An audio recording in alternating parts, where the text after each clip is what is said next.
Good afternoon. I'm Dr. Vinod. I'm the head of Department of Anaesthesiology and Critical Care in Shankara Cancer Hospital and Research Center. Hi, I'm Dr. Manasa, working as clinical pharmacologist in Shankara Cancer Hospital and Research Center. Hi, I'm Dr. Smitha. I head the Department of Microbiology and Molecular Infectious Lab.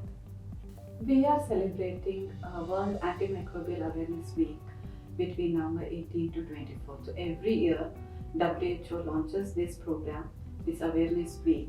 So this has been followed since 2014. So they come up with a theme for every year, and this year's theme is Preventing Antimicrobial Resistance Together. So first let us understand what is antibiotic, what is antimicrobial resistance, and what is this so much hype about this Awareness Week. So I'll ask my first question to Dr. Manasa. So let us know about the basics.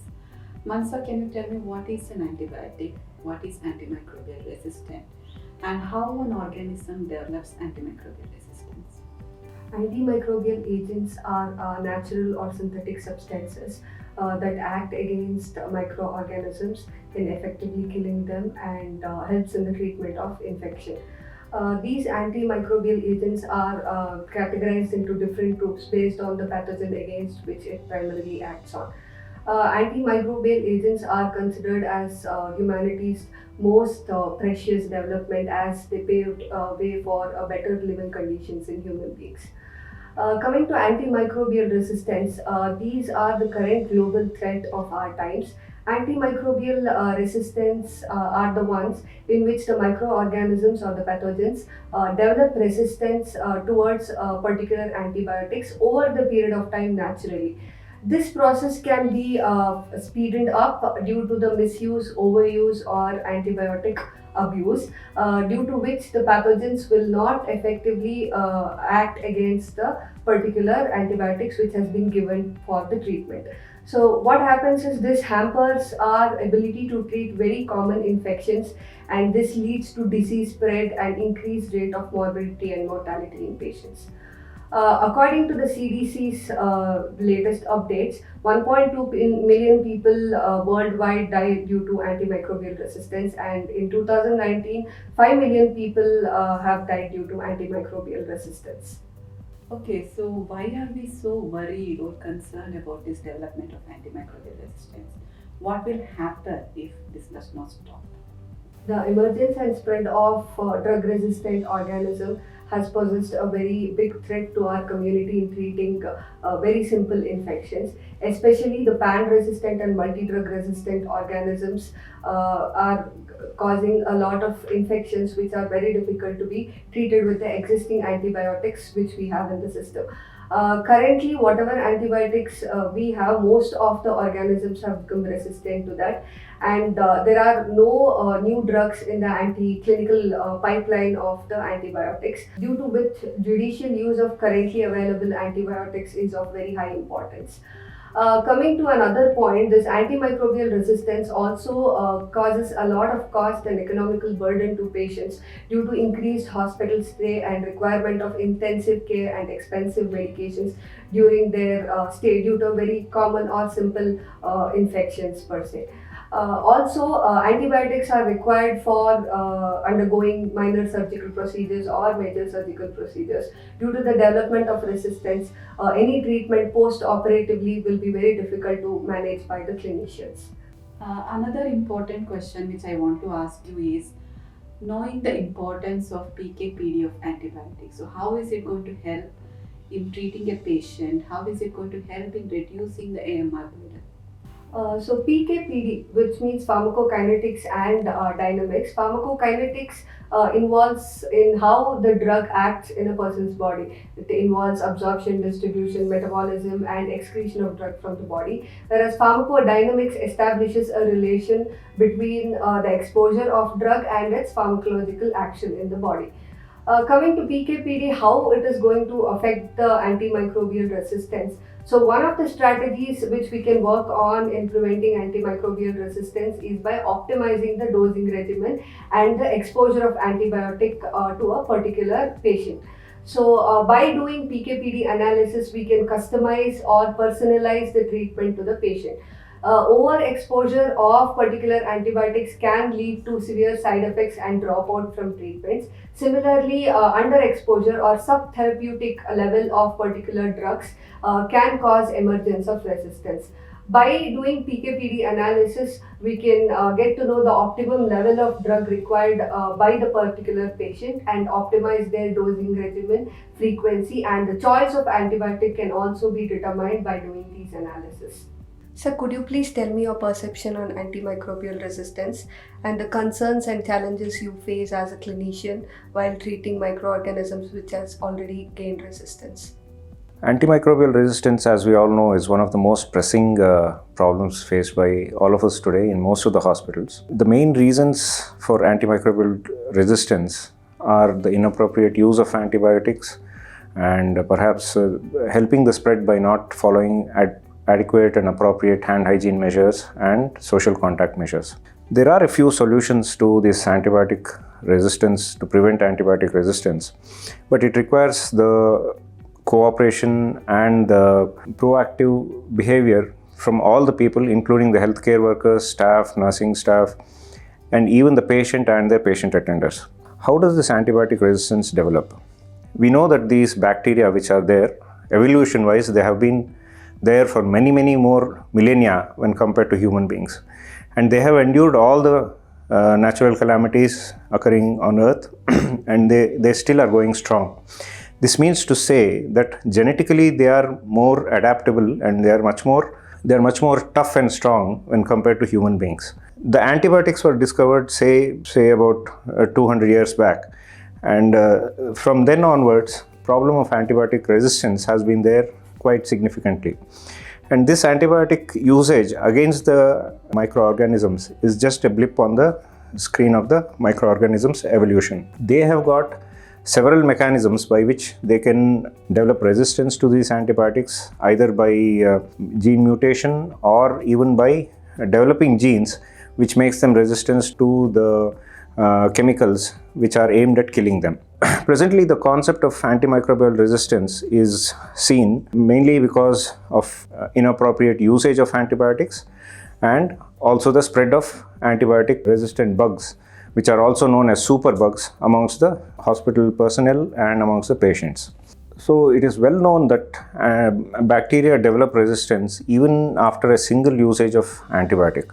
So does it mean that we need to stop using antibiotics altogether? Definitely not. The best way to go about with using antibiotics is to give it in the right patient, at the right dose, and for the right duration of time.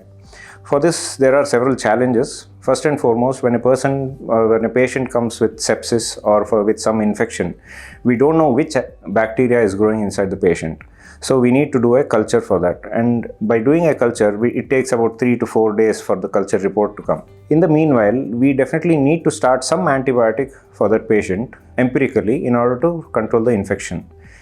And this duration of time can be, we may be giving an appropriate antibiotic or we may not be giving an appropriate antibiotic to the bug which is there inside the patient. This will lead to some amount of resistance of the organism to the antibiotic which we are giving, and it may not be effective. Suppose we had a system by which we can detect the organism very quickly, say within a day or so, then we will be able to give the most appropriate drug to which the bacteria is sensitive.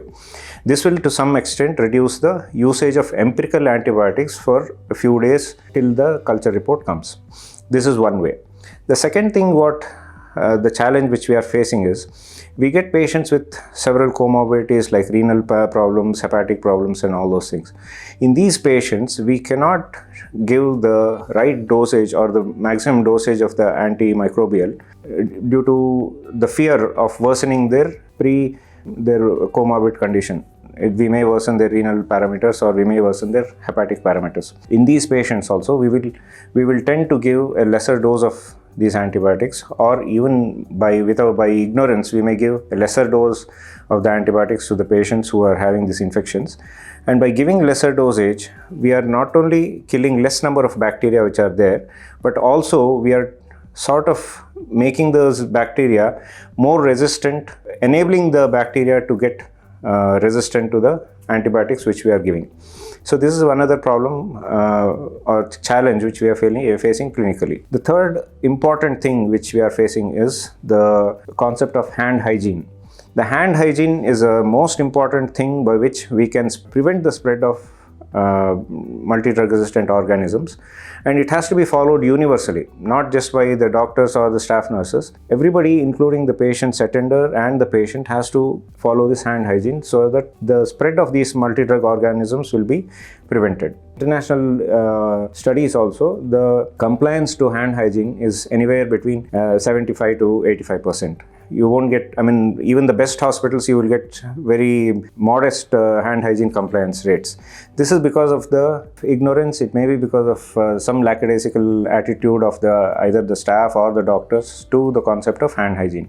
It has to become a second nature to all staff members, doctors, and patient caregivers for the prevention of multi-drug resistant organisms. The third thing is the patient surroundings, or the patient who has multi-drug resistant organisms.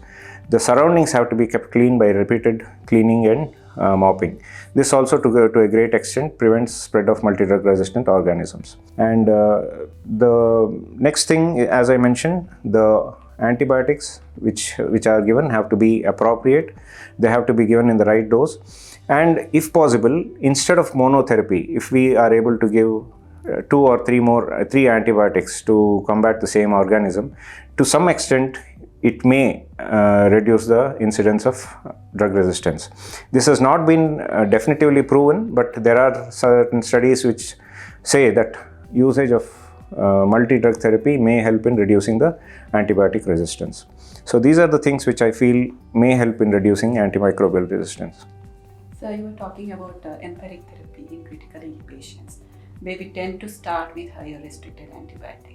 So what is your take on restricting these higher antibiotics and how it can be implemented in a hospital setting? Restricting the higher antibiotics is a very important thing which needs to be considered by a clinician. As you mentioned, the empirical antibiotic therapy is started in patients with sepsis, and this will be continued till we get the appropriate antibiotic culture sensitivity report. Thereafter, it is important for us to de-escalate the antibiotics in case we are giving an antibiotic which is higher. And de-escalation also to a great extent reduces the antimicrobial resistance to the higher antibiotics.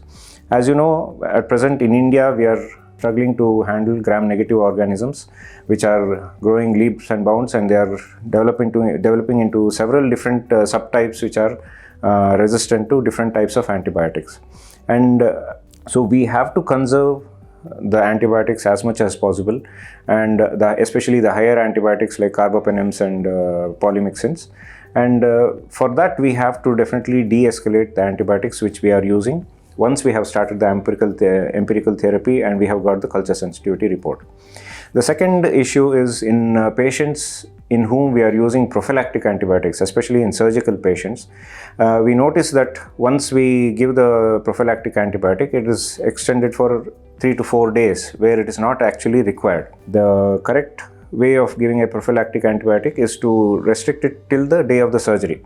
There are very few surgeries like colonic surgery with contamination or cardiac surgery where a sternotomy has been done, where the antibiotic usage is recommended for more than 2 to 3 days. Except in these few surgeries, as far as possible, the prophylactic antibiotics have to be restricted to a single dose or only to the day of the surgery. This also to a great extent will reduce the antibiotic resistance. And the third thing is we need to give antibiotics only for those many days as the infection stays. It is not something which has to be given for a course or 7-day course or 5-day course or something like that. If the infection has subsided within 3 to 4 days, then the antibiotic has to be stopped. We can't just keep continuing it for longer periods of time. We know that the longer we give the antibiotics, the greater are the chances of bacteria or microorganisms developing resistance to these antibiotics. Next thing, as I had mentioned earlier, if we are able to diagnose the organism, find out which organism is present in the infection and to which antibiotic it is resistant, then through either PCR or by some genetic methods, if you are able to identify the organism and check its sensitivity report, then we will be able to definitely start the right antibiotic right from the beginning and prevent usage of empirical antibiotics to which they may develop resistance earlier, sooner than what it normally takes. This is something which is very important. And another thing is, in patients with febrile neutropenia or in those patients in whom we don't grow cultures, we tend to give different antibiotics, 3 to 4 antibiotics, just to cover the organisms and the multi-drug organisms also. So this also has to be curtailed as far as possible. And in a hospital setting, the antibiotic stewardship has to be pretty strict, and it has to be guided based on scientific literature and the growth of the local flora. We have to see which bacteria or which microorganisms are growing in the hospital, and based on their sensitivity to antibiotics, we should be able to guide the antibiotic therapy in these patients. Suppose our hospital flora is growing Pseudomonas, which is not sensitive to, say, cefuroxime or ceftazidime or some cephalosporins, then we should not be using that particular antibiotic in Pseudomonas. We should totally keep away from that and use the appropriate antibiotic. So these are some of the measures which we can take to restrict usage of higher antibiotics. Higher antibiotics should be restricted only to those patients in whom the multi-drug resistant organisms are showing sensitivity to the particular antibiotic. Smitha ma'am, could you tell me the role of clinical microbiologist in preventing antimicrobial resistance? Yeah, Manasa, so it's a very important question, being a microbiologist myself. So the role of a clinical microbiologist, it is very, very important. It's very pivotal in preventing or reducing the incidence of AMR, antimicrobial resistance. So what do we do in our laboratory? We take the samples from the patient, we try to isolate the organism, and we do antibiotic sensitivity testing on it to see which antibiotic can be given to kill the bacteria. That is what we routinely do in our laboratory. So the best way is to communicate to the clinician regarding the growth and its sensitivity pattern so that he can optimize. So it will help in direct targeted therapy towards that particular infection by that particular organism. So that is what is the primary role of a clinical microbiologist. Okay, communication. It's very, very important to communicate. That dialogue has to happen between the microbiologist and the clinician for optimal treatment, for the early treatment of the infection. So that is number one. Next is, what we do is we collect the data of all these isolates from different locations, from different sites of infection, and we prepare a local antibiogram. Means what isolates are most common from each of these sites of infection, from each of these locations. For example, from ICU, if we take an ICU as the location, and if we take the site of infection as bloodstream infection, so from blood isolates, which are the most common organisms which we have isolated, and which are the antibiotics which most probably will kill those organisms. So based on this, we prepare a local antibiogram. So we take a data from the previous 1 year's isolation, and then we prepare these local antibiograms. Once that is done, along with the patient's risk stratification. So for example, if patient has taken an antibiotic in the last couple of months, 2 to 3 months, he probably has a chance of getting an infection with a resistant bug. So that is the logic behind it.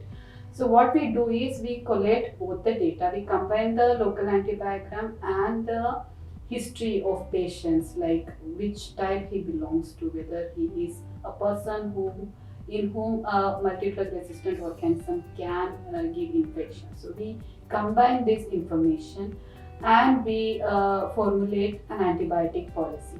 So which will help in empiric therapy of the patient. So as Dr. Vinod was saying, a patient comes and you cannot wait for 2 to 3 days for the culture report to come and then start giving an antibiotic, right? So you need to start immediately. So how can you choose this empiric therapy? This is based on this antibiotic policy, which is based on our local antibiogram. So that is what clinical microbiology laboratory will do. Okay, so this is number two. Third one is we basically recommend, suggest some of these rapid diagnostic methods like multiplex PCR. So we have BioFire in our hospital, so which can give a rapid diagnosis, which will help in timely treatment of the patient. So that is another role of a microbiologist, to suggest, to recommend, to have this constant dialogues with the clinicians. Fourth, being an infection control officer, so clinical microbiologist is also an infection control officer in every hospital. So we need to monitor, implement the infection control practices. So that is also very, very important. So these four becomes the main roles of a clinical microbiologist. Ma'am, now that we have understood about the concerns with relate to the antibiotic resistance, could you tell us the preventive measures that can be adopted in preventing the antimicrobial resistance, and also your opinion about the World Antimicrobial Awareness Week? So, as I initially told, this Antimicrobial Awareness Week is an initiative by WHO, and this year's theme is very apt to this situation, I would say, because it says preventing antimicrobial resistance together. Means all the sectors have to come together with this one goal of combating antimicrobial resistance. So that is what WHO wants. When I say all sectors, it is not just healthcare industries, as Dr. Vinod was mentioning that non-therapeutic antibiotic usage is more in farming industries, in animal husbandry. So that has to come from. So they also have to play a major role. Environmental programs. So we need to give a clean environment, hygienic environment. Sanitation has to improve, and hygiene part is very important, and treatment of waste, proper disposal of waste. So all these play a major role in combating antimicrobial resistance. So all these industries have to come together, then only we can achieve this goal of reducing the antimicrobial resistance prevalence in our it is a global concern, basically, not just in India, it happens everywhere. So everyone have to come together. So that is about the theme of this year's World Antimicrobial Awareness Week. Now coming to the preventive measures, most of it has been already told by Dr. Vinod. First and foremost is to have a robust antimicrobial stewardship program in any hospital. So that is very, very important. So we need to have a proper antimicrobial stewardship program. So what does it mean? So basically you need to have an antibiotic policy based on the local antibiogram, as I was telling earlier, which will give an insight to the empiric therapy for any kind of patients who come to the hospital. So that is one thing. Second is to de-escalate. So you start with an antibiotic, and you also need to send cultures. Appropriate cultures need to be sent. So once you get the culture report back, you have to go back to the culture report, see what is the organism, what is it sensitive to, and then adjust your antibiotics based on that. You may have to change it, or you may have to de-escalate or escalate, or change it from combined therapy to monotherapy. So whichever suits. So that has to happen. That is second part. And sending appropriate cultures is very, very important. Any infections, before starting any antibiotics, appropriate cultures have to be sent. So these these are the main 3 points when it comes to antimicrobial stewardship program. And then comes the infection control part. So both have to go hand in hand. So you need to have a robust, a very good infection control practice in the hospital. That is the only way. So prevention is always better than cure. We know that. So preventive measures have to be taken so that the drug-resistant bugs do not spread in hospital from one patient to another patient. So that becomes very important. So when we communicate to the patients that there is a drug-resistant organism, appropriate isolation precautions have to be taken so that it does not spread. Okay, and hand hygiene, that is the single most effective and very easy to do thing, right? Everybody can perform hand hygiene, so that is a very easier way of dealing these drug resistant organisms to prevent their transmission from one person to another person. So this is important. So AMS and infection control. Third point is creating an awareness amongst all the stakeholders. So that is also important. Everybody have to know what is it, what is AMS, what is infection control, what is an antibiotic, how an antibiotic resistance is developed. So how can we actually do our best to combat this resistance? Okay, so that is also important. That awareness has to be created. Lot of training has to be given. Everybody have to know their local antibiogram, their antibiotic policy, and their empiric choices. They need to know that. So that is also very important. Fourth point is, as Dr. Vinod was rightly telling, the major challenge a clinician is facing is it is taking almost 48 to 72 hours for the culture report to come, for them to start a direct targeted therapy. So somewhere we need to come up with newer diagnostic modalities, multiplex PCRs, which are there, which will tell you immediately like what organism is present, what are the resistant genes it has. So these kind of newer diagnostic modalities have to come in place. They have to be available to everyone so that they can use it. And so that will definitely help in reducing the amount of antibiotic usage. This is one thing. And also, as he was telling, the duration of antibiotics, it is very, very important. You cannot continue antibiotics for days together. It does not help. As well as, see, for the bacteria to develop resistance, it's instinct. It's a natural phenomenon, like Darwin's theory of survival. It has to resist antibiotics, then only it can survive. So it will do all its whatever it can do to prevent that, right? It will mutate, it will produce genes so that it can resist the antibiotic. It does not want to die, it wants to live, right?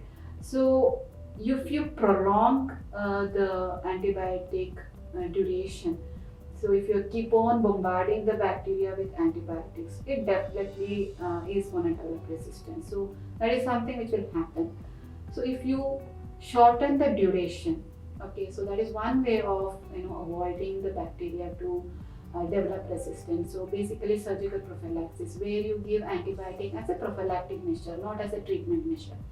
So you give just one dose and stop it, or maximum 24 to 48 hours depending on the case.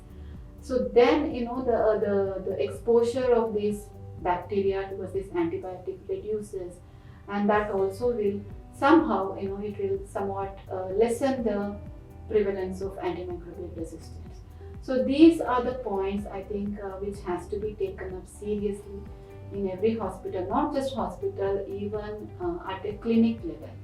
Each doctor has to have an idea about his own antibiograms, his own isolates and their sensitivity pattern, and use antibiotic accordingly. Restricting antibiotics, higher antibiotics. So government also has come up with an action plan saying that higher antibiotics can be used only in tertiary care or secondary care hospitals and not in clinics. So that is a very good move. Probably that will help basically we do not want to lose these antibiotics, so we need to preserve these antibiotics. So that will definitely help.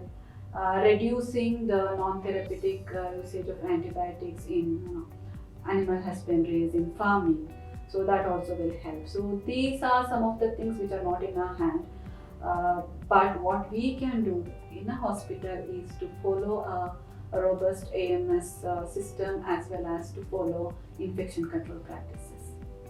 As a part of the Antimicrobial Awareness Week, we would request everyone to use antibiotics judicially and as and when required. Thank you so much.